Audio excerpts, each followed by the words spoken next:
The narcissist will be drowned in suffering for the rest of his life as a result of his own crimes. As we delve into this episode, let's make one thing clear. When I speak to the narcissists, I'm not addressing you, the victim. But have no concern, my discussion will ultimately center on you. Through our conversations with the narcissists, we will uncover their evil and depraved nature.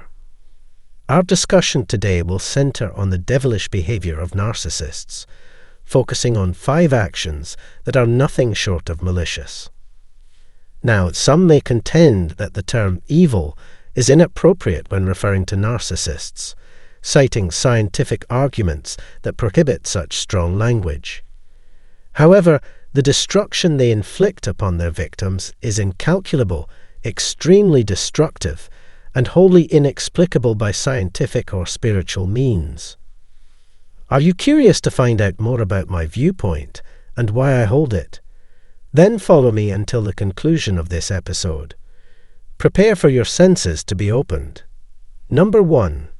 The malice of isolation. The sheer wickedness of deliberately cutting someone off from their family and friends leaves me perplexed. How could someone even consider it, let alone justify it? To render someone purposefully lonely, without any support system, is pure mean-spiritedness. What's worse, you have no compunctions about doing so. Why? Simple. So that you can be the only one they rely on, their sole source of guidance and assistance.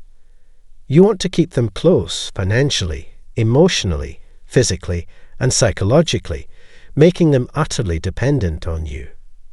In doing so, you leave them with no choice but to cling to you, their fear of losing you immense, by cutting them off from their siblings, parents, friends. Anyone who could have shown them the truth, you make sure that your hold over them is complete.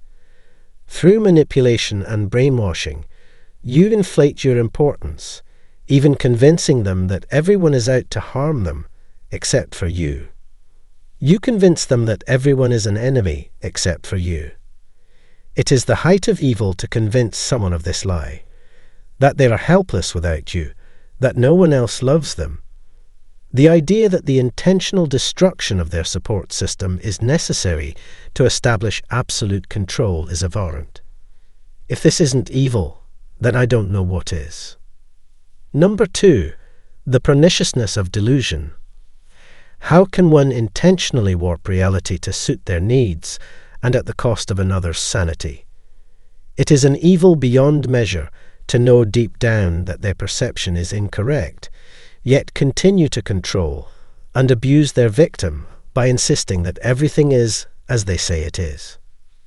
Their victim, who knows right from wrong and speaks the truth, is subjected to manipulation. Through projecting their issues, the abuser causes their victim to lose touch with reality. By making their victim feel like they are insane, they force them to question their beliefs. The abuser makes their victim believe that their life experiences are invalid and that they are no longer rational or grounded. As the abuser takes control of their victim's mind, the victim becomes dependent on them. The victim stops trusting their own judgment and clings to the abuser's thoughts, losing their sense of identity. The victim's self-worth, self-esteem, and self-concept are demolished, leaving them a hollow shell of a person. This destruction of one's character and personality is nothing short of evil. The deliberate assassination of someone's sense of self is appalling, leaving no doubt in my mind that this is the epitome of evil. Number 3, the duplicity of the hypocrite. In order to maintain control, it is unquestionably evil to adopt multiple personalities and trick people into being good to you. Even though you are completely aware of your lack of kindness, you yet change your ways to keep people around you.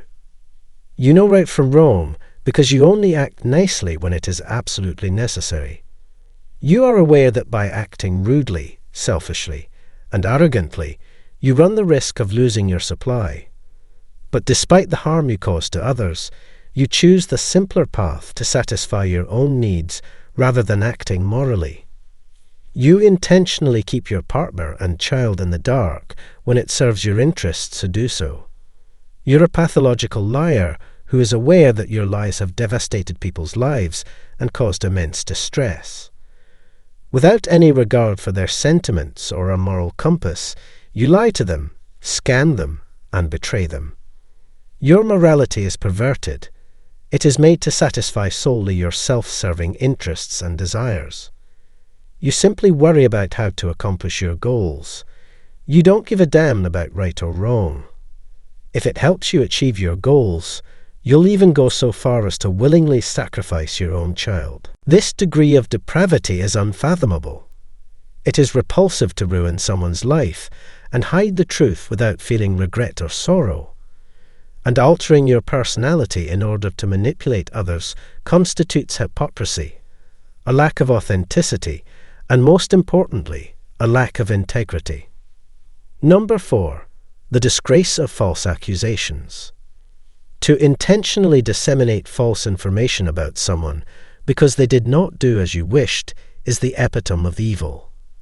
You intend to exert control over them, but once they see through your facade and leave the relationship, you persistently pursue sympathizers in their social circle. Instead of concentrating your efforts on improving yourself, you choose to spread false information about your target.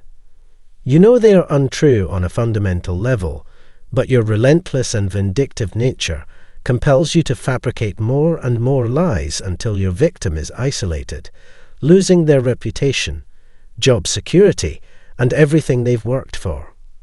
These heinous deeds serve only to satisfy your twisted desire for vengeance, and in doing so, you leave no stone unturned in demonstrating the inherent evil in your spirit.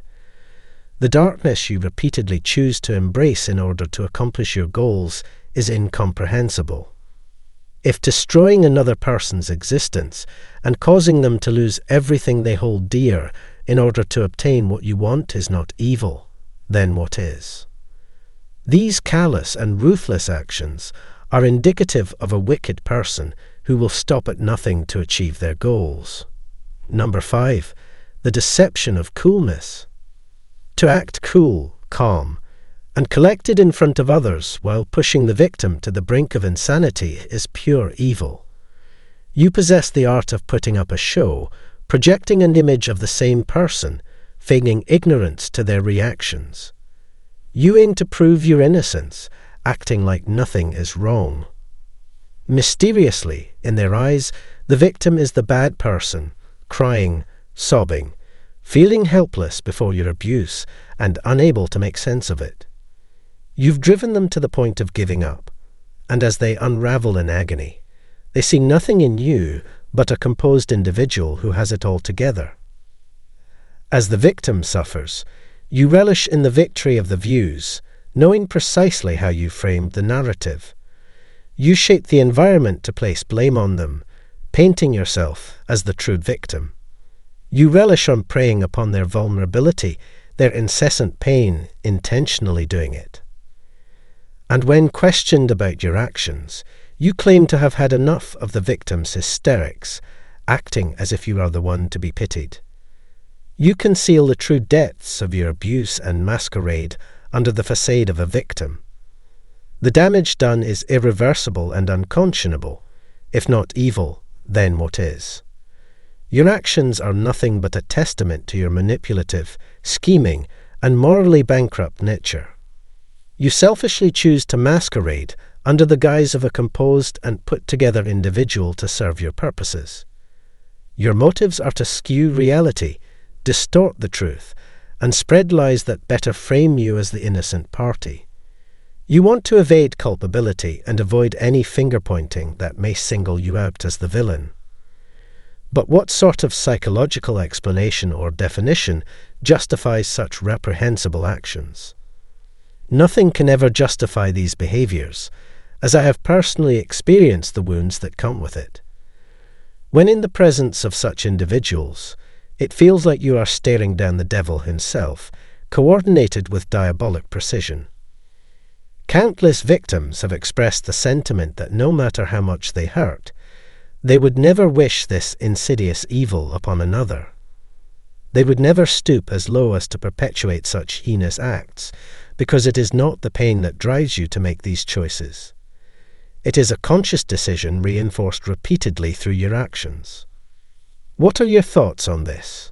Please leave your comments down below. And if you found this episode insightful, kindly leave a like, share this video, and join me for the next one as we embark on a journey of healing. The conclusion in this video, the narcissist behavior of individuals and highlights the evil and malicious action they undertake to control and manipulate their victims. The author suggests that narcissists cut off their victims from their support system, rendering them purposefully lonely and make them dependent on themselves for emotional, financial, and psychological support. Narcissists manipulate their victims by warping their reality, projecting their issues, and forcing them to question their beliefs. This leads to the victim losing touch with reality and becoming dependent on the abuser's thought. The video also highlights the duplicity of the hypocrite, who intentionally maintain control over their victims by adopting manipulative personalities and tricking people into being good to them. Narcissists lie, scam, and betray their victim without regard for their sentiments or a moral compass.